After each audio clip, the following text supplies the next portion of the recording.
డబ్బు, అనారోగ్యం, ఉద్యోగం, వ్యాపారం, అప్పులతో బాధపడుతున్నారా? మీకోసమే లాంచ్ యువర్ ఫ్యూచర్ ప్రోగ్రామ్. నమస్తే, welcome back to Suman TV. Present మనతో పాటు ఉన్నారు అనలిస్ట్ మందరి కృష్ణారెడ్డి గారు. నమస్తే సార్. నమస్తే అమ్మా. సార్, రెంట్కి సంబంధించి మనం కొన్ని వీడియోలో మాట్లాడుకున్నాం. అంటే మామూలుగా అద్దెకు ఉండేవాళ్ళు కొంతమంది అంటూ ఉంటారు, 8 ఏళ్ళు, 10 ఏళ్ళు, 12 ఏళ్ళ నుంచి కనుక ఒకే ఇంట్లో రెంట్కుంటే తర్వాత దాన్ని మనము ఓనర్షిప్ చేసేసుకోవచ్చు, మనం సొంతం చేసుకోవచ్చు అనే కొన్ని రైట్స్ ఉంటాయి. అది ఒక హక్కుగా మారుతుందని కూడా ఒక మాటలు వింటూ ఉంటాం. ఎక్కువ వేలు ఉంటే మనం ఇది సొంతం చేసుకోవచ్చు అనేసి. మరి రీసెంట్గా సుప్రీంకోర్టు ఇచ్చినటువంటి తీర్పుకు సంబంధించి అద్దె ఇంటి చట్టాలు ఏం చెప్తున్నాయి సార్? వాస్తవంగా భారతదేశంలో, సమాజంలో కొన్ని సరిగ్గా తెలిసి తెలియనటువంటి చట్టాల గురించి 10 ఏళ్ళు 12 ఏళ్ల తర్వాత ఎవరైనా 12 ఏళ్ల దాకా ఒక ఇంట్లో ఉంటే, లేదా ఒక కమర్షియల్ కాంప్లెక్స్లో కూడా, ఒక ల్యాండ్లో కానీ ఉండి మనం అద్దె కడుతున్నా సరే, రెంట్కు తీసుకున్నా సరే, 12 సంవత్సరాలు దాటితే అది ఓనర్షిప్ వచ్చేస్తుంది. మనకు అమ్మదలుచుకున్నా కూడా మనకే అమ్మాలి, టెనెంట్కే అమ్మాలి, వేరే వాడికి అమ్మడానికి వీల్లేదు, మనల్ని బలవంతంగా పంపించడానికి వీల్లేదు. ఒక రకంగా మనకు కూడా ఓనర్షిప్ వచ్చినట్టుగానే లెక్కేసుకోవచ్చు అనేది కొంతమంది అడ్వకేట్లు వాళ్ళని తప్పుదోవ పట్టిస్తున్నారు. వాస్తవంగా చెప్పాలంటే కొంతమంది అడ్వకేట్లు కూడా తప్పుదోవ పట్టిస్తున్నారు. నువ్వు 12 ఏళ్ళ ఉన్నావు కదా, ఇంకా నేను ఓనర్ ఏం చేయలేడు, నీకే ఓనర్షిప్ రావాలని చెప్పి, నువ్వే ఓనర్ అని చెప్పి ట్రై చేయమని కూడా కేసులు వేసినవి చాలా ఉన్నాయి. ఇది చాలా చట్టాన్ని సరిగ్గా అవగాహన చేసుకోకపోవడమని మనం చెప్పొచ్చు. ఇక్కడ చెప్పేది ఏమిటంటే, ఒక కేసు మనం తీసుకున్నాం. సుప్రీంకోర్టు ఈ మధ్య ఇటీవల ఒక జడ్జిమెంట్ ఇచ్చింది, క్లారిటీ వచ్చేట్టుగా ఒక జడ్జిమెంట్ ఇచ్చింది. చట్టం ఎప్పటి నుంచో ఉంది, కానీ దానికి క్లారిటీ సరిగ్గా లేకపోవడం వల్ల చాలామంది అపోహపడి నిజంగానే 12 సంవత్సరాలు దాటితే ఇల్లు మనదైపోతుందేమో, స్థలం మనదైపోతుందేమో, ఆస్తి మనదైపోతుందేమో అన్న భ్రమలో బతుకుతున్న వాళ్ళకి కనువిప్పగలిగేటట్టుగా ఒక చక్కటి జడ్జిమెంట్ ఇవ్వడం జరిగింది. రామ్జీలాల్ అనేటువంటి ఒక వ్యక్తి ఒక టెనెంట్కి ఒక షాప్ అద్దెకిచ్చాడు. అది కమర్షియల్ ప్రాపర్టీ. దాంట్లోనే తను కూడా స్వీట్ షాప్ నడుపుతున్నారు. తన దాంట్లోనే పక్కన ఒక షాప్ ఖాళీగా ఉంటే, ఒక పెద్ద షాపు రెంట్కి ఇచ్చాడు. సుమారుగా 30 ఏళ్ళు అందరూ స్వీట్ షాప్ నడుపుకున్నాడు. అందరూ ఏదో ఒక తన కమర్షియల్ సంబంధించినటువంటి ఏదో ఒక బిజినెస్ నడుపుకున్నాడు. ఆ వ్యక్తి టెనెంట్ తీసుకున్నవాడు, అంటే ఎవరైతే అద్దెకు తీసుకున్నాడో అతను చనిపోయాడు. రామ్జీ అనేవాడు చనిపోయాడు. రామ్జీ చనిపోతే రామ్జీ ఏం చేశాడంటే ఒక బిల్లు రాశాడు. ఆ బిల్లులో తన కోడలికి పూర్తిగా ఆస్తి మీద అధికారం ఉండేటట్టుగా, పూర్తిగా తనే యజమానిలాగా వ్యవహరించడానికి వీలుగా ఉండేటట్టుగా బిల్లు రాశాడు. బిల్లు రాసినప్పుడు ఆ కోడలు ఏం చేసిందంటే, మాకు స్వీట్ షాప్ మేము నడుపుతున్నాం, దీంట్లో ఇంకా మాది ఎక్స్టెండ్ చేసుకోవాలి, ఇంకా పెంచుకోవాలనుకుంటున్నాం మేము, కాబట్టి అది మీరు ఖాళీ చేస్తే మేము దాంట్లో కూడా మేము పెట్టుకొని మా వ్యాపారాన్ని డెవలప్ చేసుకోవాలనుకుంటున్నాం, మీరు వెంటనే ఖాళీ చేయండి అని చెప్పి నోటీస్. ఈ నోటీస్ పెట్టుకొని ఏం చేశాడంటే, అతను కింది కోర్టుకు వెళ్ళి అక్కడ అతను ఛాలెంజ్ చేశాడు. ఏమని? అసలు ఈవిడే యజమానురాలే కాదు, రామ్జీ అనేవాడు నాకు ఇచ్చాడు, అగ్రిమెంట్ రాసిచ్చాడు. అసలు రామ్జీ కూడా యజమాని కాదు, రామ్జీ మామగారు ఎవరో ఆయనకి ఇచ్చాడు, ఆయన నాకు రాసిచ్చాడు. కాబట్టి అసలు ఈ కోడలు అనే దానికి అసలు నాకు నోటీస్ ఇవ్వడానికి అధికారమే లేదు. ఆవిడ ఆస్తికి యజమానురాలే కాదు.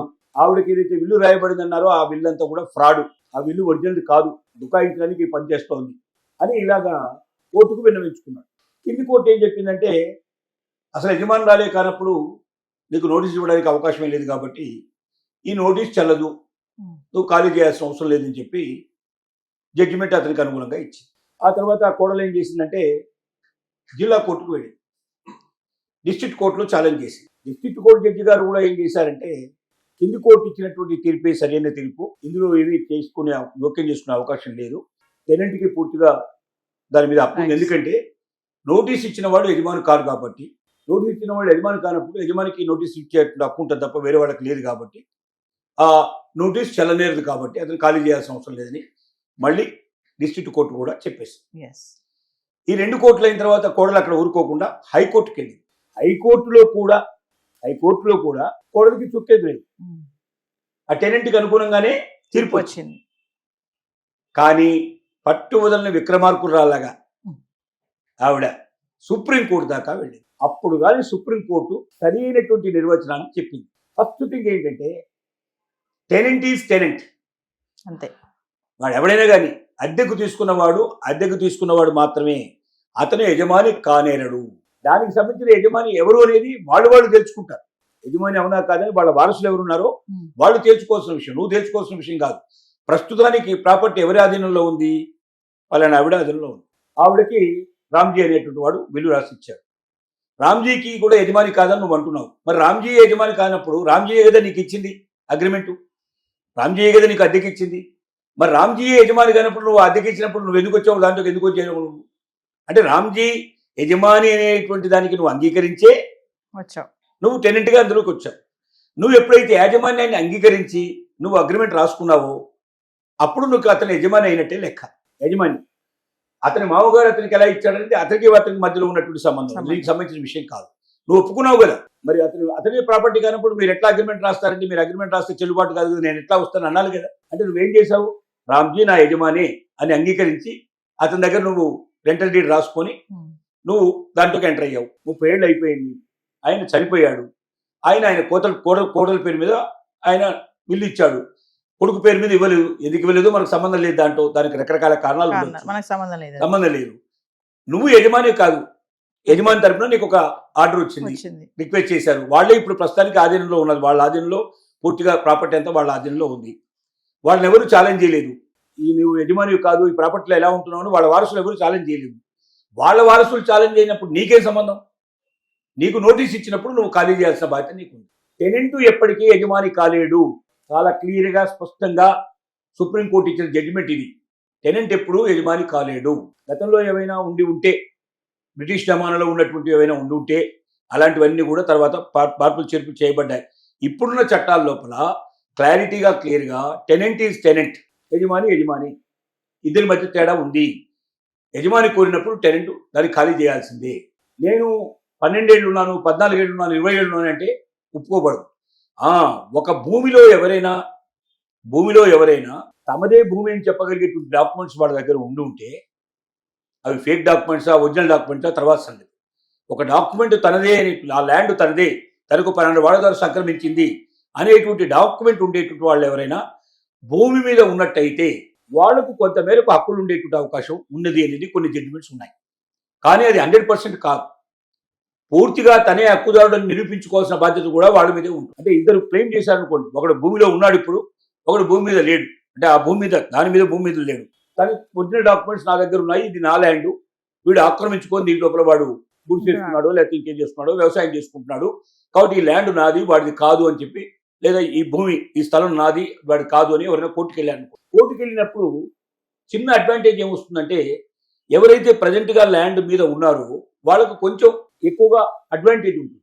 అడ్వాంటేజ్ ఉన్నంత మాత్రం అతను ఓనర్గా గుర్తించబడడు. అతను క్లెయిమ్ చేస్తుంది ఏంటంటే, నేను 20 ఏళ్ళ నుంచి 30 ఏళ్ళ నుంచి ఈ భూమి మీద ఉన్నాను, ఈ ల్యాండ్లో ఉన్నాను,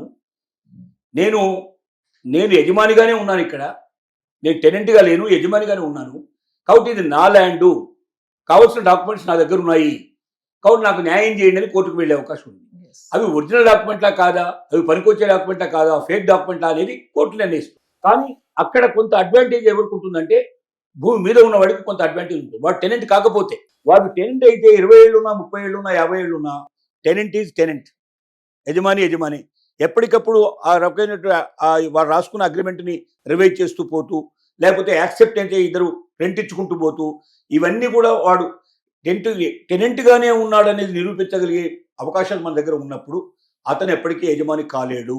దీని విషయం లోపల సుప్రీంకోర్టు క్లారిటీ ఇచ్చి, కాబట్టి ఈ 3 కోర్టులు చేసింది కరెక్ట్ కాదు, ఈ తీర్పు కోడలికి అనుగుణంగా ఇచ్చి వెంటనే అతన్ని ఖాళీ చేయడమే కాకుండా, ఇప్పటిదాకా ఏదైతే కట్టాల్సినటువంటి రెంట్ ఏది ఉందో అది మొత్తం చెల్లించడమే కాకుండా, వడ్డీతో కట్టడమే కాకుండా కోర్టు ఖర్చులు కూడా మొత్తం ఇవ్వాల్సిన అవసరం కూడా ఉందని తెలియజేస్తూ, ఎప్పటిలోగా ఖాళీ చేయాలో కూడా వాళ్ళకి ఖచ్చితంగా జడ్జిమెంట్ లోపల తెలియజేయడం జరిగింది. అంటే ఇది ఏమైందంటే, చాలా మంది భ్రమల్లో బతుకుతున్న వాళ్ళకి ఒక రకమైనటువంటి వాస్తవాలు తెలియజేసే పరిస్థితి ఏర్పడింది. నేను 12 ఏళ్ళు ఉన్నాను, 15 ఉన్నాను. ఒక్కోసారి ఓనర్తో అంటాడు, నీవేముందయా, నేను 15 ఏళ్ళు నుంచి నాకే హక్కు ఉంది, నీకే ఉంది హక్కు, నువ్వు అమ్మదలుచుకుంటే నాకే అమ్మాలి, నేను కోరుకున్న రేట్లోనే అమ్మాలి, అంతకని ఎక్కువ అమ్మడానికి వీల్లేదు, అసలు నువ్వు అమ్మకపోయినా నేనే ఉండిపోతాను అని ఇలా బెదిరించేవాళ్ళు చాలామంది ఉన్నారు. చాలామంది గుండాయిజం చేసి 10 ఏళ్ళు, 20 ఏళ్ళు, 30 ఏళ్ళు కూడా కబ్జా పెట్టి ఉన్నట్టు వాళ్ళు మనకు ఒక హైదరాబాద్లో చూస్తే ఇలాంటి వాళ్ళు కనీసం 1,00,000 మంది కనబడతారు మీకు. అలాంటి పరిస్థితి ఉంది వాళ్ళ సిచ్యువేషన్. ఇలాంటి వాళ్ళందరికీ కనిపింపగలిగేటట్టుగా ఈ జడ్జిమెంట్ వచ్చింది. కాబట్టి ఇప్పుడు అలాంటి కేసులు ఏవైతే ఇప్పుడు కోర్టులో నడుస్తున్నాయో ఈ జడ్జిమెంట్ ఆధారంగా తొందరగా పరిష్కారం అవడానికి అవకాశం ఉంది. దీన్ని రెఫరెన్స్గా ఇచ్చి చేయడానికి అవకాశం ఉంది. ఇది ఒక రిమార్కబుల్ జడ్జిమెంట్ అనడానికి అవకాశం ఉంటుంది. ఎప్పటికీ నిలిచిపోయేటువంటి జడ్జిమెంట్గా చెప్పచ్చు. Thank you sir.